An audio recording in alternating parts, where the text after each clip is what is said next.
Hi there, it's a nice afternoon here in Lund, and I thought I would continue my little tour of Lund's Cathedral.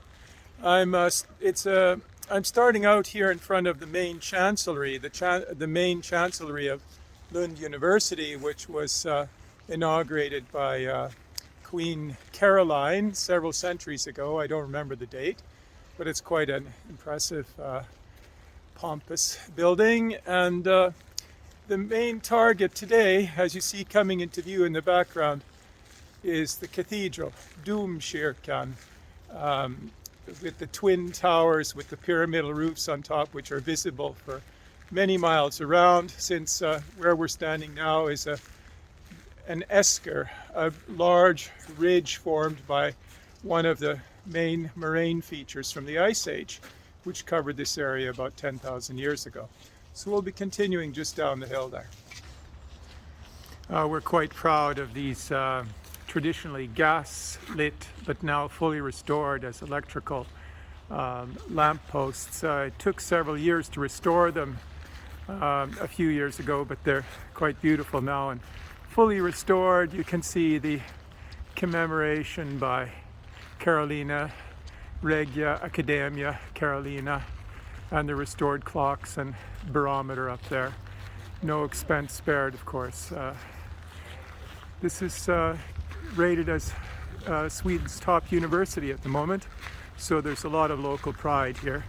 And I guess it's one of the, at least in one of the top, it's one of the top 100 anyway. I haven't checked lately to see what its real rating is worldwide. But this area here is the heart of Lund, I have to say, where history, the ancient pagan rituals, Asa through, as it's called, the government, the bishopry. This is called the King's House here. I'll show you something about that from the other side. The university core, the main fountain over there, etc. It's just the real heart of this bustling university town. All paths in Lund cross here in all directions.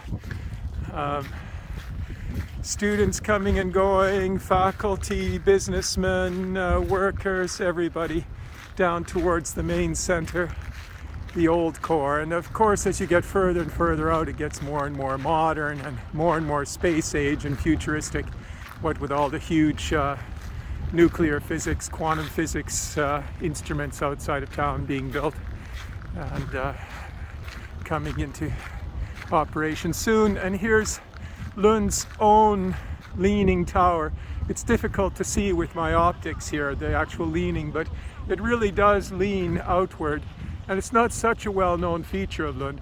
But this, when the Pope was here a few years ago, Pope Francis, to commemorate the 500th anniversary of Lutheranism in a kind of ecumenical outreach, this is where they had lunch and meetings with the local bishop and other church heads in Sweden. And there's this side, basically the, I suppose it's the northern side of the cathedral.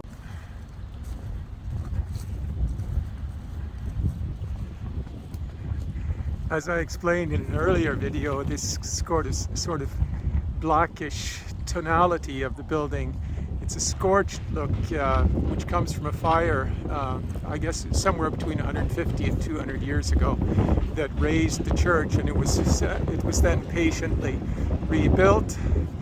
And in good, true cathedral fashion, this is a never completed project. We don't really know, who knows when the cathedral will one day be completed, because every few years they add something. Like the last few years they put all these huge paving stones around the foundation of the building, and this added to the square in front, putting nice features here, making it more accessible and public friendly. And a lot of the other traditional buildings here, sort of Florentine look from Italy of the, 1400s, 1300s, being lovingly restored, etc. Here we go again. Now it's become a rather overcast, typical rainy, dark afternoon. It's only about 2 in the afternoon, but it's sort of like sunsetish.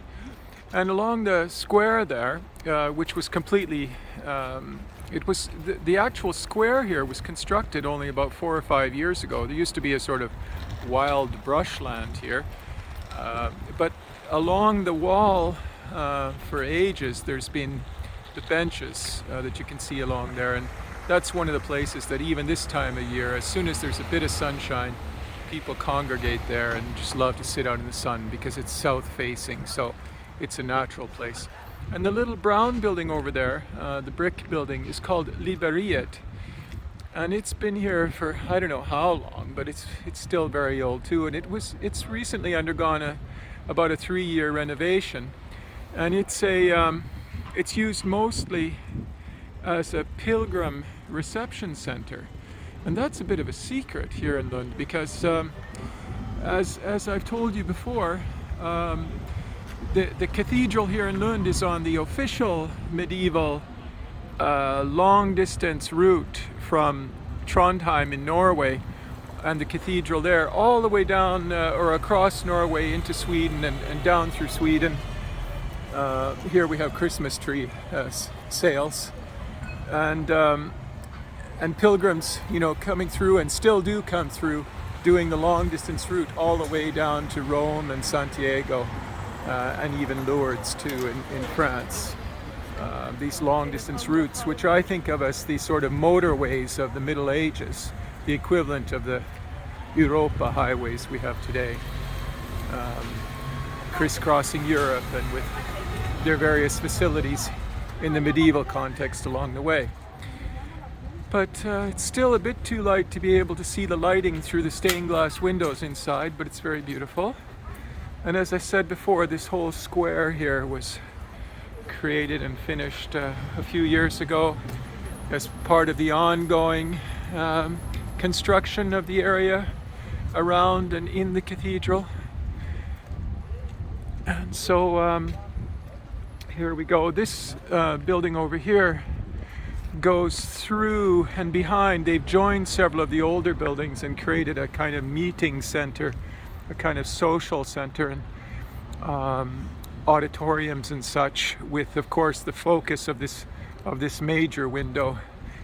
When you're inside, it's really dramatic because it just goes, it brings all of your attention up to the cathedral, which is of course a fantastic architectural dynamic that they built in. And so, yeah, you can understand that this is the heart of Lund. Everything gravitates around this. It's because of the church's activities that the university got going, and of course the medieval healthcare system, and what has become one of the 2 or 3 largest research hospitals in Sweden. This building here, Liberiet, which I told you was the Pilgrim Center, they also have it open a few hours a week, so you can go in and get information and maps and stuff. And then also, if you are walking on one of the long distance trails here and passing through Lund and need somewhere to stay, you can also come here. And I learned the other week that you can spend the night here, and I don't know what the cost would be, but it's probably the absolute minimum. And that was a surprise, because you're right in the absolute best part of Lund, and I think it's hardly known at all that you can spend the night here, which is a quite wonderful thought, really. But it's the kind of thing that there are people who have left Lund. They've just put backpacks on their backs and left Lund on foot. And once I met down in the Pyrenees a fellow who worked at one of the big, large nuclear research centers here in Lund, and he had just retired, and he had just walked all the way down 3,000 kilometers to where I met him, right at the foot of the Pyrenees, and he was continuing onward into Spain to complete the journey to Santiago. And here we are, sort of at the altar end of the cathedral. There's our Museum of Nordic History up there, with an awful lot of stuff about the archaeology of Skåne, this southern province, and you know, sort of Viking and Stone Age and Bronze Age relics. And also there's all of the offices of the bishopry, and I'm just taking you along here so I can give you this better perspective on the kind of back end, if you like, or the altar end of the cathedral. And these parks all around here are used by everybody. The local scouting group, my wife's one of my wife's granddaughters meets here in the evening. She was out here yesterday evening in the dark and the rain with her scout group. They meet here once a week, and you can come here and they're learning how to make fires and chop wood and do knots and all those things that scouts do, and so on. So, and then up the way there, I'll end the film now, but the continuation of park areas is used by the students here for all kinds of festivals, cultural festivals and activities, and you know, initiation rites and everything. So it's the lovely core here, and I never get enough of walking around here and checking out the details and stuff.